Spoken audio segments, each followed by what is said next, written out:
શુભેન, આ જે રાજીનામું શબ્દ છે ને એ જરાક ગળમથલ વાળો છે. આ હંમેશા રાજીનામું નારાજીનામું જ હોય છે. રાજીનામું હોતું જ નથી, નારાજીનામું હોય છે. આમ આદમી પાર્ટીમાંથી રાજુ કરપડાનું પણ નારાજીનામું જ આવ્યું. બોટાદના કડદા કાંડમાં માર્કેટિંગ યાર્ડના ખેડૂતોમાં જે કડદો થતો હતો એમાં જે આંદોલન કર્યું ને 1.5 મહિનાની જેલ ભોગવી 108 દિવસની રાજુ કરપડા અને ભાઈ પ્રવીણ રામ ઇત્યાદિએ, ત્યારથી આ રાજુ કરપડાના પરિવારને અને એના સમર્થકોને એને એવું લાગતું હતું કે રાજુભાઈ કરપડાને છોડાવવા માટે પાર્ટીએ જે મહેનત કરવી જોઈએ એ કરવામાં આવતી નથી. હવે કોઈ પણ કારણોસર હોય, કારણ એવું હતું કે ગોપાલ ઇટાલિયાના તમામ કાર્યક્રમો તો ચારે બાજુ ચાલુ જ હતા. એ ક્યાંય સ્ટિંગ ઓપરેશન કરે, ક્યાંક કોઈનો કૌભાંડ ખોલે, કોઈ મામલતદાર કે કોઈ તલાટી મંત્રીને ઘગલાવે, કોઈ ખેડૂતોના ખેતરમાં જઈને માંડવીના પાથરા ભેગા કરે, કે ગમે તે ગાય વાછરડા બાજુમાં રાખીને પછી વિડીયો ઉતારે. એની પાસે સોશિયલ મીડિયાની ટીમ બહુ બહેતરીન છે ગોપાલ ઇટાલિયા પાસે, પણ એમાં કેન્દ્રમાં કેવળ ગોપાલ ઇટાલિયા જ હોય છે, આમ આદમી પાર્ટી નહીં. તો ગોપાલ ઇટાલિયા એટલા બધા અત્યારે પર્યાય શબ્દ થઈ ગયો છે ગુજરાત સૌરાષ્ટ્રમાં, ખાસ કરીને કે આમ આદમી પાર્ટી એટલે ગોપાલ, ગોપાલ એટલે આમ આદમી પાર્ટી. ઈસુદાને નહીં, પ્રવીણ રામે નહીં, ચેતર વસાવાય નહીં, રાજુ કરપડા નહીં, કોઈ નહીં, કેવળ ગોપાલ.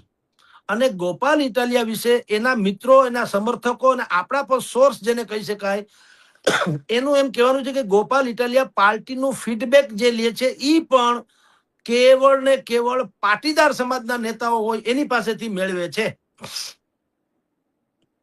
આ પેલું કારણ છે રાજુભાઈ કરપડાને રાજીનામું આપવામાં, કે એના કદ પ્રમાણે પદ નથી અથવા એની અવગણના થઈ રહી છે. આ પેલું કારણ.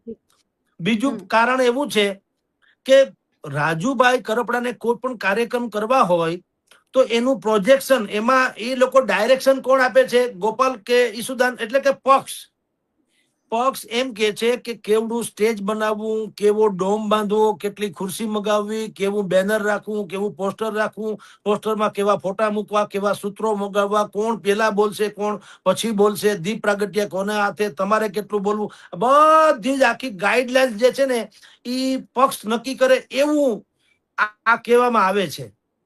હવે રાજુભાઈ કરપડા આત્મસ્વમાની અને આત્મનિર્ભર ને સ્વપ્રકાશિત છે, પરપ્રકાશિત નહીં. એને આવું કઈ ગોઠે નહીં. એટલે રાજુભાઈ કરપડા શું કરે છે? કરતા રાધર અંદર વર્તુળોએ જે આપણી પાસે વિગતો આવી છે એના આધારે કહું તો કે એ સીધા કેજરીવાલને ફોન કરે કે ભાઈ મારે કે બોટાદમાં કે ફલાણે ઠેકાણે કે કોઈ એક આંદોલન કરવું છે કે કોઈ કાર્યક્રમ કરવો છે. એટલે ઈ કેજરીવાલને કે એના યુનિટ, ગુજરાતના યુનિટને કયો, આમ આદમી પાર્ટીની સંસ્થાને કયો કે મને અમુક પ્રકારે મદદ કરે.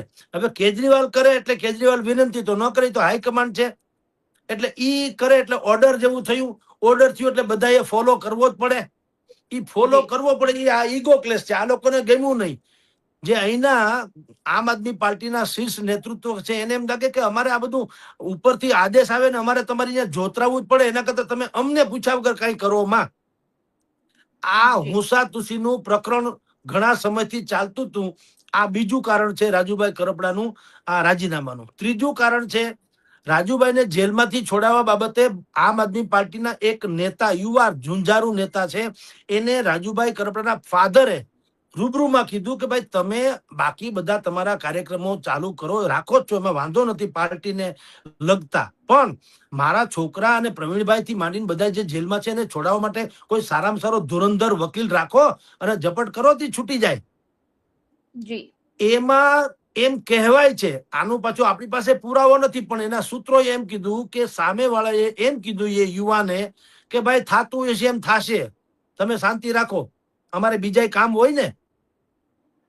હવે આ શબ્દો, એ તો જે શબ્દના માણીગરો હોય કે શબ્દના સમજદારો હોય એને તો ખબર તો પડે જ છે કે આનું ગુજરાતી એ થયું કે પાર્ટીના મોટા જે દિગ્ગજ નેતાઓ છે એને રાજુ કરપડાને છોડાવવામાં એટલો રસ નથી જેટલો પોતાની જાતને પ્રોજેક્ટ કરવામાં છે. આવું રાજુભાઈ કરપડાના ફાધર પણ માની ગયા. એટલે એને જે તે સમયે નક્કી કરી લીધું હશે મનોમન કે આ છૂટે એટલી વાર છે, આપણે આમાંથી જેલમાંથી છૂટવું છે અને આ પક્ષની કહેવાતી મર્યાદાની જેલમાંથી પણ છૂટવું છે.